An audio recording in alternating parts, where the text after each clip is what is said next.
मैं आप लोगों को बेसिक कॉस्मेटोलॉजी के विषय में बताऊंगी। तो चलो शुरू करते हैं। बेसिक कॉस्मेटोलॉजी, सभी लोग बेसिक कॉस्मेटोलॉजी कोर्स तो लेते हैं, किंतु सही मायने में किसी को ज्ञात नहीं होता कि बेसिक कॉस्मेटोलॉजी है क्या चीज़। तो आज हम आप लोगों को ये बताएंगे कि बेसिक कॉस्मेटोलॉजी क्या चीज़ है। बेसिक सही मायने में कहा जाए तो बेसिक कॉस्मेटोलॉजी एक साइंस है जो लोगों को खूबसूरत बनाया जाता है अलग अलग ब्यूटी थेरेपी के जरिए, जैसे चेहरे और पूरे बाल की ब्यूटी ट्रीटमेंट किया जाता है। कॉस्मेटोलॉजी ऐसे ब्यूटी सर्विस देते हैं जिसमें बालों के स्टाइल, मेकअप और त्वचा की देखभाल सहित विभिन्न पहलुओं पर गौर किया जाता है। कॉस्मेटोलॉजिस्ट में कई ब्रांच होते हैं जो हम ब्यूटिशियन चुन सकते हैं, उससे एक कैरियर पर आगे बढ़ सकते हैं। और जैसे ऑप्शन है hair stylist, shampoo technician, aesthetician, beauty therapist, nail technician, electrologist. ये हमारे कई ऑप्शंस हैं। एक ब्यूटिशियन इसमें से कोई भी विषय एक लेकर आगे ब्यूटिशियन कोर्स कर सकते हैं और इसमें ज्ञान कर सकते हैं, आगे अपने कैरियर में आगे बढ़ सकते हैं। एक कॉस्मेटोलॉजी अपने कैरियर में कई रास्ते चुन सकते हैं, जैसे त्वचा, बाल, नाखून और श्रृंगार के सभी क्षेत्र हैं जो एक कॉस्मेटोलॉजी के माध्यम से खोजा जा सकता है। ये तो हमारी क्या हो गई, एक बेसिक कॉस्मेटोलॉजी क्या है ये हम आज आपको बताएं। तो बेसिक कॉस्मेटोलॉजी ये एक साइंस है, इसमें हम लोगों को ब्यूटी खूबसूरत और हेयर स्टाइलिस्ट बनाते हैं। ये तो हमारा बेसिक कॉस्मेटोलॉजी के विषय में जानकारी हो गई। अब हमें एक अच्छे ब्यूटिशियन कैसे बनना है उसकी पूरी जानकारी होना चाहिए, जैसे टेलीफोन पर बातचीत करना, क्लाइंट से कैसे बात करना, हमारा वस्त्र कैसा है और हमें बैठने और बोलने का शिष्टाचार होना, क्लाइंट से बात करने का शिष्टाचार होना, ये सब एक अच्छे ब्यूटिशियन का विशेष गुण होना चाहिए। जैसे अगर हमारे पास कोई क्लाइंट आता है तो सबसे पहले हम क्लाइंट को बैठने के लिए बोलेंगे, फिर हम क्लाइंट से उसकी समस्या के विषय में पूछेंगे कि आपको क्या समस्या है और आप क्या कराने आई हैं। तो पहले हम उनकी बात को सुनेंगे, फिर अपना विचार उस पर उस क्लाइंट को बताएंगे।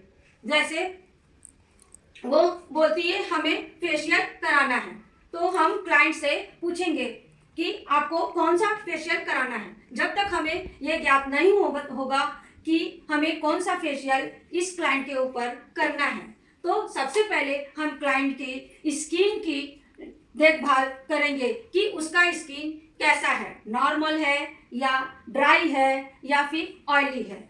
जिस प्रकार की हमारे क्लाइंट की स्किन होती है उसी प्रकार के फेशियल कराने के लिए हम क्लाइंट को सजेस्ट करते हैं। उसके बाद हम उसको टाइम देते हैं कि आपको इतना टाइम लगेगा, क्या आपके पास इतना टाइम है, फिर उस हिसाब से हम आगे बढ़ते हैं।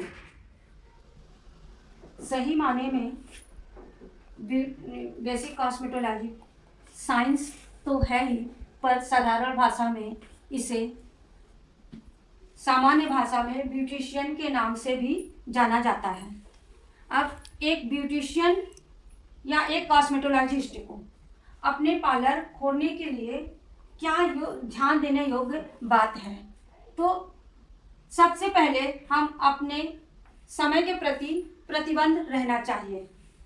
प्रतिदिन अपने काम को प्लानिंग करते हुए लिस्ट बना लेना चाहिए। कभी भी ग्राहक को इंतज़ार नहीं कराना चाहिए। ग्राहक पर आपका अच्छा प्रभाव पड़ना चाहिए। एक अच्छे कॉस्मेटोलॉजिस्ट की व्यक्तित्व अच्छा, आकर्षक और उसे अपने पर विश्वास होना चाहिए। ग्राहक को लिस्ट के अनुसार समय पर बुलाना चाहिए।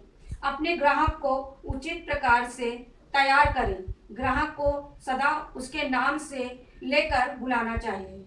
अपने आवाज़ में मधुरता लाना चाहिए। ग्राहक से सच्चाई और ईमानदारी के साथ पेश आना चाहिए।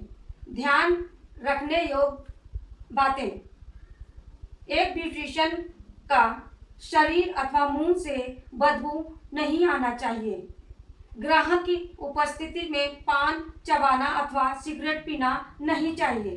ग्राहक से अपनी अथवा अन्य ग्राहकों की निजी समस्याओं को साझा नहीं करना चाहिए। ऊंची आवाज में ग्राहक से वार्तालाप नहीं करना चाहिए। ग्राहक के साथ कार्य करते समय अनुचित स्थिति में खड़ा नहीं होना चाहिए। अपने निजी मूड को ग्राहक के ऊपर हावी नहीं होना देना चाहिए। एक अच्छे ब्यूटिशियन का वस्त्र कैसा होना चाहिए? एक अच्छे ब्यूटिशियन का वस्त्र ना तो बहुत ढीला और ना ही बहुत टाइट होना चाहिए। हमारा वस्त्र ऐसा होना चाहिए ताकि आसानी से हम उठ बैठ सकें, हमें किसी चीज़ की उठने बैठने में कोई परेशानी ना हो और देखने में भद्दा ना लगे। इसलिए हमें अपने वस्त्र को सोच समझकर विचार कर अपने पार्लर में ड्रेस पहनकर आना चाहिए। तो चलो, आज हमने आपको बेसिक कॉस्मेटोलॉजी के विषय में बताया और आपको अपना पार्लर कैसे खोलना है और पार्लर में कैसे रहना है और क्लाइंट से कैसे बात करना है, इसके विषय में विविध जानकारियां आपको दिया। बेसिक कॉस्मेटोलॉजी के विषय में आज के लिए इतना काफ़ी है। आगे हम और विशेष जानकारी लेकर आएंगे और आपको बेसिक कॉस्मेटोलॉजी को विस्तार से समझाएंगे। आपका बेसिक कॉस्मेटोलॉजी क्या चीज़ है। चलिए, धन्यवाद। अगली लेक्चर में फिर हम मिलेंगे।